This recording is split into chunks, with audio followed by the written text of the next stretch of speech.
Assalamualaikum warahmatullahi wabarakatuh. Bismillahirrahmanirrahim. Perjuangan Kiai As'ad melawan penjajah.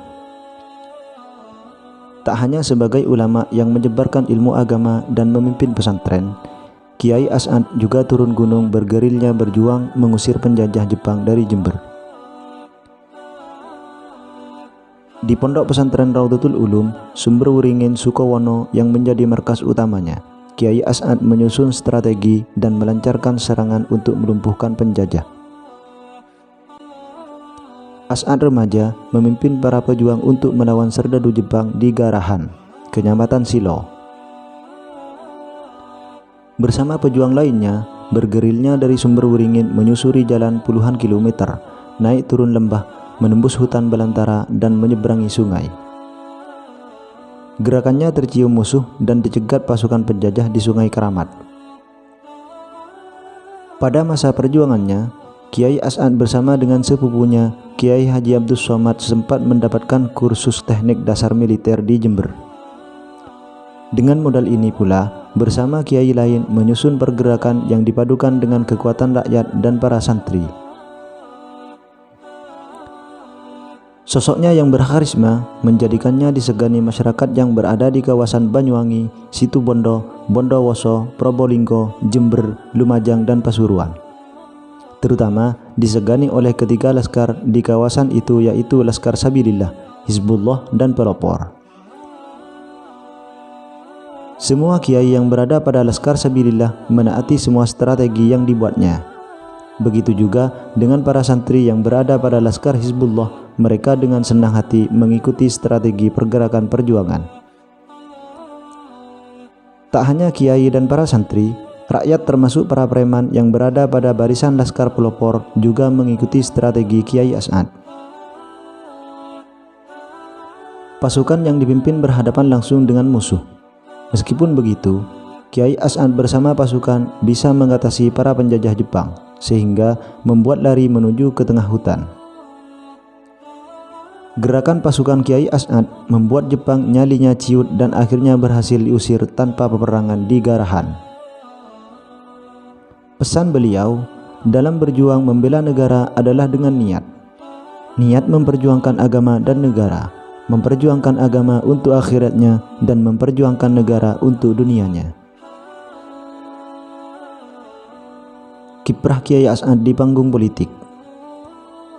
Ketika NU memutuskan untuk menjadi partai politik dan meninggalkan Masyumi pada tahun 1952, Kiai As'ad dan para ulama Nusantara mengembangkan dan memperluas pengabdian menuju politik kenegaraan yang sebelumnya hanya fokus di politik kebangsaan dan kerakyatan.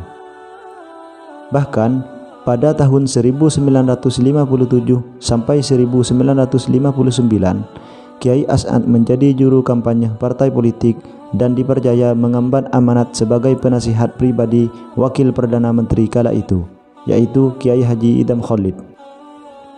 Menurutnya, peran masyarakat Islam dalam mendukung partai NU ketika pemilu sangatlah penting, karena berasaskan Ahlus Sunnah wal Jamaah dan konsepsi pemikiran yang diajukan dalam sidang bersumber dari ajaran Islam, serta para calon yang diajukan berasal dari ulama nasional.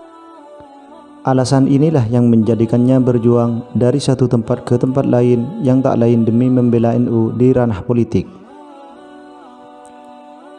Melihat perjuangan bersama kiai muda lainnya, membuat Soekarno memilihnya agar menduduki jabatan sebagai Menteri Agama. Namun Kiai As'ad bukan seorang yang haus jabatan. Dengan halus menolak tawaran itu karena menurutnya jabatan seperti itu bukanlah keinginannya. Dirinya lebih memilih memimpin pesantren yang keilmuannya itu telah diwariskan ayah dan gurunya. Pengaruh Kiai As'ad tentu membuat cemas para penguasa Orde Baru yang represif dan otoriter, sehingga segala cara dilakukan untuk melemahkan NU. Melihat keadaan seperti ini, membuat para ulama NU mengadakan musyawarah nasional atau Munas Alim Ulama yang bertempat di pesantren Salafiyah Syafi'iyah Situbondo. Pada tahun 1983, Munas menyatakan bahwa NU menerima Pancasila dan melakukan revitalisasi Khittah 1926. Gagasan ini dikemukakan oleh Kiai Haji Ahmad Siddiq yang langsung disetujui oleh Kiai As'ad karena dapat menjadi pukulan telak bagi penguasa Orde Baru yang hendak membubarkan NU dengan dalih tidak menerima Pancasila. Dari perjuangan di bidang politik, pada 3 November 2016, beliau dianugerahi gelar sebagai pahlawan nasional berdasarkan keputusan Presiden Republik Indonesia nomor 90/TK/tahun 2016. Sosok dengan karomah terbaiknya.